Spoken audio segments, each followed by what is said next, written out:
how's it going? Welcome. Hello. How's life? Huh? Yeah. Miss you guys. So you guys doing any DC stuff or not? Or you got somebody else covering him out there? Oh, you're out there? Yeah. A lot. Well, tough little deal there he has. Here, there's still have the potential for future Hachimuras. It's kind of up in the air. Yeah. So they've been bugging you? Not bugging me. No, they could vote in the state of Washington and Spokane if they wanted to. They spent so much time up there for 2 years. So. What'd you think, Fury? I thought we had a good approach all weekend. I thought we came out both games and we defended well. I thought really, really well. Scott's a tough matchup because he puts a lot of foul pressure on you and do some things. And we rebounded well and took care of the ball. We had one little spot start of the second half where we turned it over a couple times, but by and large, that's kind of exactly what we wanted to do. Coach, that's now 10 straight wins. What's really clicking right now for you guys? Again, when we can hit kind of our goals and our numbers, and again, we're really a team that's got to come out and play, with a little bit of an edge and with some fire. When we relax or get a little casual, I think it really hurts us and shows, that our, maybe lack of, crazy overall talent, which we've had. But when we play the right way and then the way we set out to play, then, I think that's when we're successful. Mark, you went with Tillie on Scott. It looked like his link did some. We had a bunch of different guys on him, Jim. I think we had like 4 different, maybe 5, and we ended up in switches. But, yeah, when he was out there, I thought Tillie did the best job of guarding him out of everybody. Hopefully we can – and even Anton, when Anton was healthy. Then we tried to bring doubles, but he's a good passer and had some success and not so success. So, that's why he's a hard matchup. Anton's deal, is there any resolution? It's hard. That's the first time now with that brace we've had on that it's kind of slid out. That was a pretty healthy collision, too. That was definitely one of the rougher collisions he's had. So now we'll just have to get back home and let the medical people look at it and tell us kind of what the best thing moving forward is. It's frustrating. He's super frustrated. And sadly, he's really been – he was good tonight, too. His minutes are out there are so valuable to us because he's different than what we have, and he's so versatile. And he's got such a good feel for the game and defend multiple positions. Yeah, he did. And he can do that. he's a perfect matchup there. So we just got to see. We got to see, like I said, the other night he was really good, and we just got to see if we can keep managing it or not. Coach, what was the explanation you got on the flagrant 1 foul? A hook and hold. It was a hook and hold on a rebound or something. So, evidently Admon must have grabbed his arm or something, I guess. Coach, in the second half, LMU was kind of getting a little bit of momentum, and then Kispert kind of got a couple of buckets to get you guys kind of back up. I think he had a big 3, right? Yeah, big 3, maybe something, and a pull-up. Yeah. He's our most experienced player, Ian Tillie, so you kind of got to bank on those guys. That time, I thought Woolridge again was really good tonight. Just they like to switch defenses. They like to switch from zone to man, and they were down on our ball screens pretty hard. So I thought Ryan was always making the right decision and a real calming influence. Mark, after a couple close calls last weekend, is it good to come on the road and get a couple of decisive wins like this? Yeah, it is, but it was caused. What's really good is it was caused by us with a better approach and just playing basketball the right way, which is what we want to do. We turned the ball over way too many times against Pepperdine. We didn't defend very good against Portland, the way we wanted to, and with our scouting report and prep. So I'm more proud of that led to the results.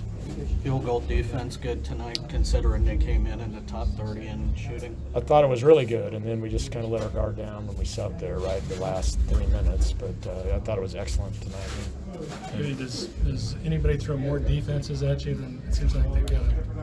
They do a lot of changing and a lot of different looks, and so if that's why you just kind of got to trust your guys to play and just and getting the right actions and make the right decisions. And again, Woolridge was such a big key for us in that regard. And obviously Tillie. And then, who really helped us tonight in that was Drew. Drew was great about flashing, initiating offense, making really smart, solid plays. And he got us going in the first half with his rebounding, because we were missing some. Coach, in the second half, you guys played a lot in the interior. Did that open up the outside shooting in the second half? That's just kind of what we do. If we're one-on-one in the post, we're going to go in there and explore it. And if they cover down or anything, we got great shooters on the perimeter. So that's kind of how we always play. You guys Mark, got the atmosphere out there, full house, a lot of your own fans there. Is that fairly typical for you guys when you go on the road in this conference? Yeah. It's usually everybody's full house, or it has been for quite a while. And so, I think it helps. It helps your guys maybe get that edge and get fired up. Whereas if it wasn't, it would.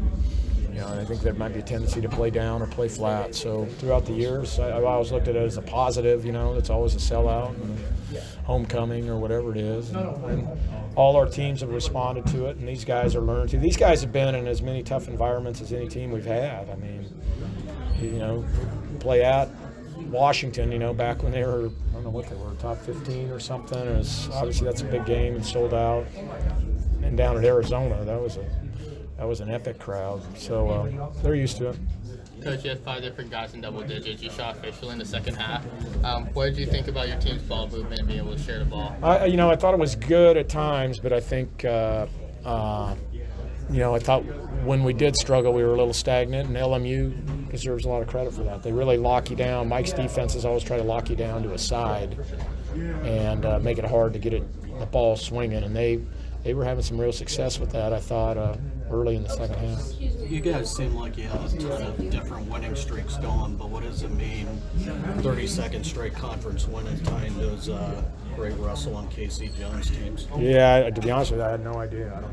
I'm not the greatest guy on the internet, so I didn't have any idea. So, yeah, hey, it's just about, I'm just more kind of focused on us, especially with this team, because they're so young, because we lost Rui and BC and Zach and Perk and Jeremy. That's so much experience we lost. We lost the whole. For these guys, they just need to understand preparing and playing the right way. We've just been kind of dialing them into that. And they deserve a lot of credit, man. I'm not sure people realize just how much we lost from last year. And so they deserve a lot of credit. Were these guys affected at all by the number 1 ranking? I don't know. I don't think so. No. I've been on them a little bit that there's an accountability and honor that comes with that. You got to honor that ranking, and you got to go out, whether it's practice or preparation or scouting or film or anything, and kind of own it a little bit. If you're number 1, that means you should prepare better than everybody. You should, play harder than anybody. You should, play as confident as anybody. All that. So I kind of challenge them with that. I don't think they feel any burden or anything. Coach, you mentioned the inexperience. They're too young to figure all that stuff out. You mentioned the inexperience. There was a little bit of sloppy play you mentioned early in the first half when your team kind of comes out stagnant. What do you kind of have to do to turn the switch and have them play with a sense of urgency? Again, we usually try to just, hopefully, that's where you lean on Woolridge, who's been excellent for us all year, and Tillie and Kispert and those type of guys. Tonight, Yayi was in a lot of foul trouble, but he's been really solid for us, too. There's a lot of new faces and not much experience, still the number 1 in the country. So Crazy. That would happen without our guy.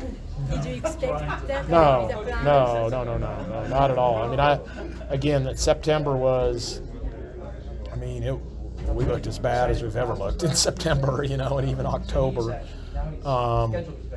But that we went to that first scrimmage against Michigan State and ended up performing really well in it, and then it was kind of like, and then we, went out and played pretty darn well in the Bahamas. We had one game where we didn't, but so they just, like I said, they deserve all the credit because they've really opened their minds and bought in and learned, and you know, really kept our culture, you know, the same, and why it's been so strong. And but we got we still got to get a lot better. We got to come a long ways defensively, and especially at that defensive end. Our numbers aren't as good as Rui's teams and BC protecting the rim and all that. All right. Thanks. Yeah, we'll see you guys. It's 12 inches of snow. Ice? It's too late. Alright. I need masseuse. I mean, I can wrap it on literally right now. Cheese. Yeah, cheese. What up? Sorry. I gotta go, bro. Second half, you came out more aggressive. First half, you were kind of a little bit tentative. The second half, was that something coach said, or was that a mental adjustment? Kind of a mental adjustment. I was aggressive in the first half. Just had missed a lot of bunnies, missed a lot of easy shots. Had a layup in the break that I missed, and then a couple threes, or a three that I should have went down. But yeah, I wasn't gonna come out here without a fight. And the ball started to find the bottom of the net in the second half. Was it something? What about the defense? What can you say about their defense? Because they felt like they were locking in, and you were able to kind of solve it in the second half. Yeah, I mean, they did a lot of good things that kind of slowed us down. We're really high-paced offense with moving the ball quick, and they did some stuff that made it difficult for us to do that. And but we're good enough offensively that the more we work, the more we find things that work, and we're able to figure it out. How thrilled are you to finally be going home after all this? Oh, it's been a long break. It's been a long weekend. A lot of travel, but there's like a foot and a half of snow in Spokane, so I'm not really that excited. Thanks, Corey. Yeah. He said, "How excited are you?" And I was like, "Eh."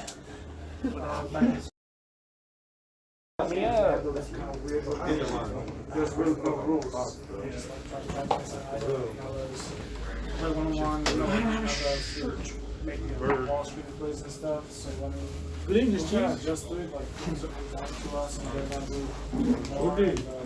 Once we got into one, especially in the second half, we kind of solved it, and we got the ball moving, it's a good shot.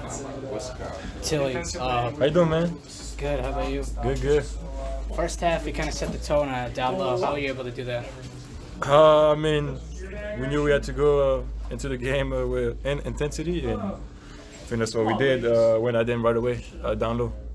Second half, you were hitting a lot of threes, kind of threw off their run. How you were just able? Was that just confidence, or?